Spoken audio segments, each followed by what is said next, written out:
Hi, welcome to my channel. Today I'm going to be talking about my homeschool mom must-haves.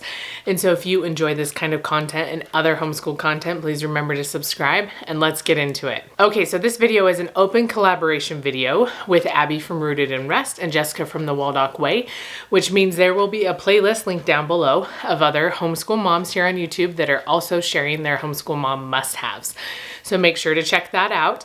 And I wanted to preface this, if we can talk today, probably not. We never can. So I want to preface this with, there's probably going to be a variety of different ways people interpret this idea because, you know, it's an open collaboration. People can kind of choose how they want to take the topic for that month. And when I think of homeschool mom must-haves, my ideas and my thoughts did not go to a list of certain colored pencils or certain books or certain things like for our homeschool space. That's not really what my mind went to, because I figure if you take all those things away, I could still homeschool my kids. And that was kind of my thought process through all this. Like, there's nothing I'm like, oh, I have to have these things. But there were a few other things more for personal like care for me that I'm like, oh, these, not all of them are must-haves. Like, we could still survive and mom would still be being fine mostly without them. But the list I came up with is a list of things that are a little bit more self-care. They're things that have to do with my personality, things that just help me function better as a homeschool mom and not completely blow my lid. And so that's what I'm going to be sharing with you today, is those must-have things for me, because I'm a pretty simple person. I don't really have like a list of things where it's like, I have to have these kind of pencils every year and I have to have this curriculum every year. Like, I don't know. I just don't really care that much about those types of things. So that's what I'm sharing with you today. So if that's what you want to hear, then continue listening to me babble on and we'll get into this list. Okay, the number one thing that really, really helps me function as a homeschool mom is having a mom morning routine. And so this is time for me, for my personal time in the morning. If I can get, even if it's just a few things that are more me focused done in the morning, it helps me function better because I'm like, okay, I've already accomplished these things for me this morning. And so now I can focus on homeschool, and then I might get a little bit more time later in the day. But at least now I know that I've accomplished a few things for me, and my cup is a little bit filled for today. So my routine is fairly simple right now. Before I had my last baby, it was a little bit more complicated and I got up a little bit earlier, but we haven't reached that point. And then we're gonna have another baby, so we're not gonna still be at that point because everything's gonna be thrown into commotion again. But I get up usually around 6. And then I have been trying to do better about meditation. So I have an app on my phone that's about 10 minutes a day. And so I'll sit and do some of those meditation things for 10 minutes a day. And then I go and I read my scriptures. And usually that's about 15 minutes. It just kind of depends on the day, but it's about 15 minutes. And then if I still have some time after all those things, before my kids are ready to get up and the baby's awake and all these things, then I will either do a little bit more in-depth scripture study, some other things that I want to study for that day, or I will get a few computer things done. Like, I've edited a few videos this week in the morning, or maybe I'll read a book that I'm trying to finish for the month, and I'll do that in the morning. And so usually this whole thing is about an hour, because by 7, everyone's ready to eat breakfast. And I just feel so much better when I do that. Otherwise, I just feel rushed and feel like I haven't accomplished anything. And then this routine continues a little bit after my kids get up, because my husband helps a lot with breakfast type stuff. And so I will work out. I will go work out for usually 30 minutes once everybody's awake and getting breakfast, and my husband's kind of taking care of all of that. And I will weightlift or I'll do cardio, and then I'll shower. And I don't like get fully ready like I am today every day, usually only a couple days a week. And so I'll just, shower, and by 8:30ish to 9, we're ready to start school for the day. And, I've eaten breakfast and all those things. So that's kind of just a quick flow of my morning, but it makes such a big difference. It is definitely a must-have. When I don't have that kind of schedule going on, I feel incomplete and my life feels crazier and I feel rushed for the day. And so I'd rather get up early and accomplish a few things, and then I feel like I can go on with the rest of my day. Okay, the second thing that is important for me that's kind of goes along with my personality is having a schedule or a routine.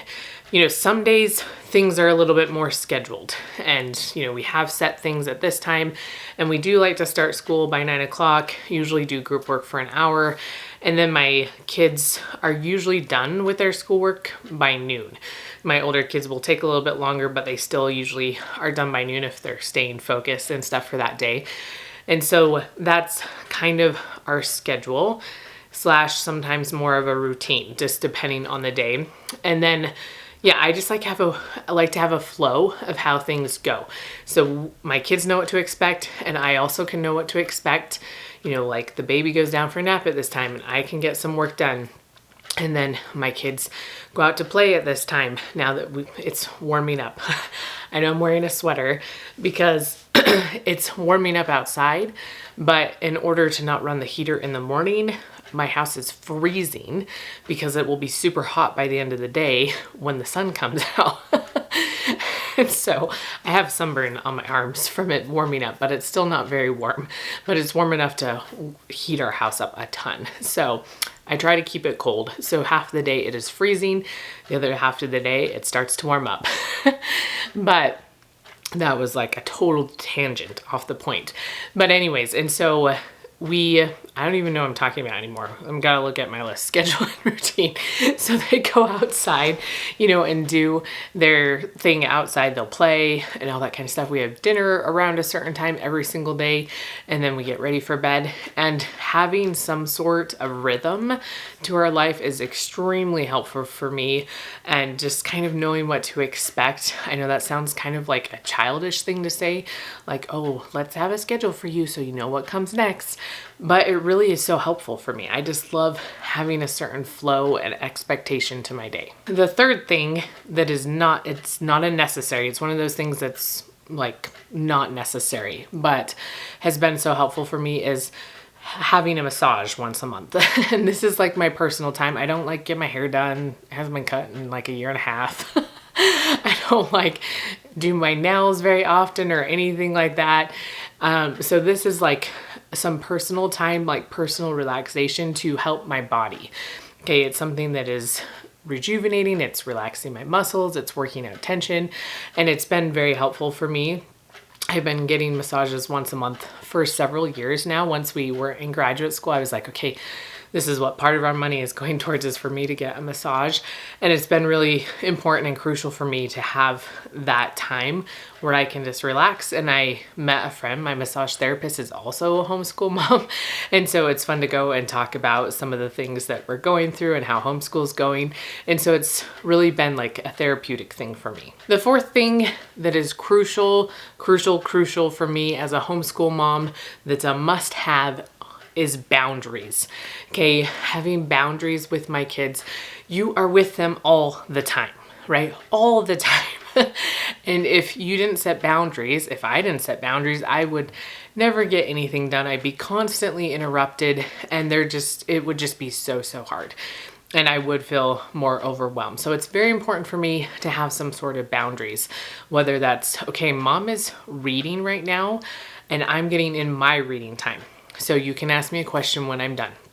Some people might think that's incredibly rude, but I think it's incredibly rude for my kids to be able to just interrupt me anytime they darn well please. Okay, it's important for them to understand that people also have schedules and that their schedule isn't the only schedule in the world. And unless you teach them that and set some boundaries, they will never learn it. They will just always be rude and interrupting people and kind of think they're the center of the world. And so obviously with younger kids, it's different. It's a little bit different. Like with my 1-year-old, obviously, I don't just tell him to go away because I'm reading right now. You know, I have to pay attention to him or our house would be like ripped to pieces and he'd be lost outside somewhere. And so it's a little different with like really young kids, but as kids get a little older, and even with younger kids, you can start setting just little bits of boundaries with where they can play. You know, right now with my 1-year-old, it's very big on these cupboards are yours. These cupboards are not yours. He still gets into the cupboards that are not his. We move him, we redirect him. It's a lot of work. But guess what? Eventually he will not get into them. And I have never had to childproof any of those cabinets and, you know, go through all that hassle of whatever, you know, with all the childproofing. And so we just teach them, and it takes a lot of work to set these boundaries, but it repays you 20-fold as they get older and they understand boundaries. Obviously, if there's an emergency, if they really need to talk, then we'll make exceptions. But there are things that you just need to establish so that you feel like you have some time to yourself, and that your schedule is also important and your life isn't just about your kids. Okay, my 5th thing kind of goes along with the 3rd thing about me getting massage and having like that personal time. And this one is hobbies, because that's also therapeutic in some ways. And I'm not saying excessive hobbies, because sometimes we can get carried away, like having so many things, like I want to try this, I want to try this, which may be true. We want to try all the things, we want to learn all the things, but it's also not realistic for anybody, for public school moms, for homeschool moms. Okay, it's not realistic. And so pick a few things that you enjoy doing and focus on those. And you might have to, you know, have certain days of the week you can work on them. Excuse me, or a certain time of the day or something. You know, I only get 15 minutes and you might have to schedule it in. And so some of those things that I like to do, I love doing crafts and I love reading and I like being outside. And so those are kind of, you know, like hiking and that kind of stuff. And so those are a few of the hobbies I try to focus on. There are other things I would love to do. And sometimes in certain times and seasons, it works out that I can do those things, but it's not always possible. So pick a few things, like 2 or 3 that you really love the most, and focus on those and kind of rotate them into your schedule. The 6th thing that is a must-have for me is having some sort of homeschool space and homeschool storage space. And I know this is going to look different for everyone, and not everyone has a specific space they can homeschool.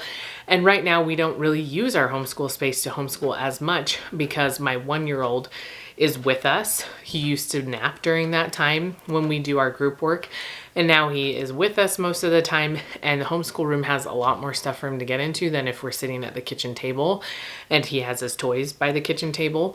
So it's a little easier for us just to bring our work out and do it all there than it is to be back in the homeschool room. My kids still use that space though for like art projects. If they have any computer work and stuff, they do it back there. So it still has a purpose, and we have our stuff stored there. And just having things organized, my brain just works so much better when things are organized. I know where they are. I can look into my closet and be like, okay, everything's in order and everything's good.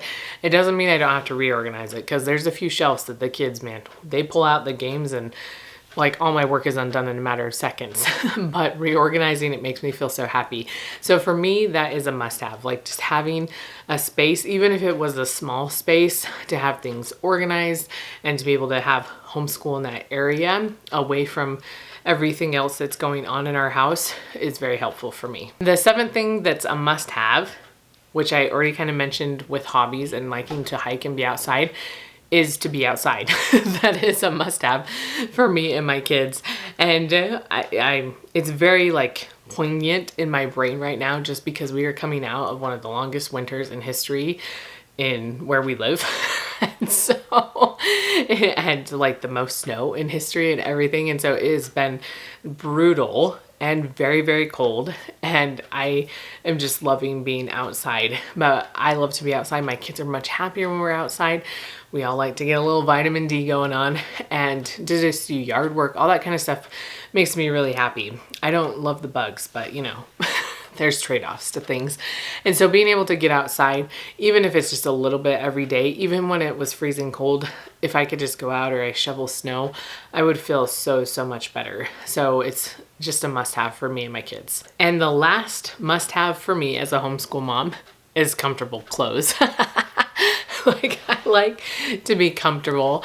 I don't really love jeans. I never have. I don't even really like leggings or like that workout pants unless I'm working out, because I just feel like claustrophobic in them. I feel like the same with jeans. It's just they're tight and restrictive in that way, even though yoga pants, you know, you can move around a little easier in. And so I just like joggers. I have some that I found from Old Navy, and I don't even know if they sell them anymore. And that's what I wear almost every single day, usually with just a loose fitting t-shirt. I just like to be comfortable. I like to be able to move around more easily with my kids. If I get stuff all over my clothes, I don't want to be like, this was like a super nice outfit or something. And so most of the time, if you were to see me in real life, I would be wearing comfortable clothes. And that's just the way I am. I just like it that way. There are times I'm like, oh, it is nice to get all cute sometimes, but it's also, I just don't feel comfortable. I just don't like it. So anyways, that was the last thing I wanted to jokingly put in here as another thing that I must have obedient children. That's one of my homeschool mom must-haves, is obedient children. That's just a wish of every homeschool mom, right? And sometimes they are more obedient than others. Sometimes I am too, you know, I'm not always the nicest. Some days I'm nicer than others. So anyway, that was just a funny joke that was just on my mind. But I hope you enjoyed this video and my homeschool mom must-haves, at least my interpretation of the topic. And remember to check out that playlist down below, because there'll be other homeschool moms that have different lists. They probably will have different items. There's a lot of ways you can interpret this. So make sure to check it out. Give this video a thumbs up, and I will see you next time.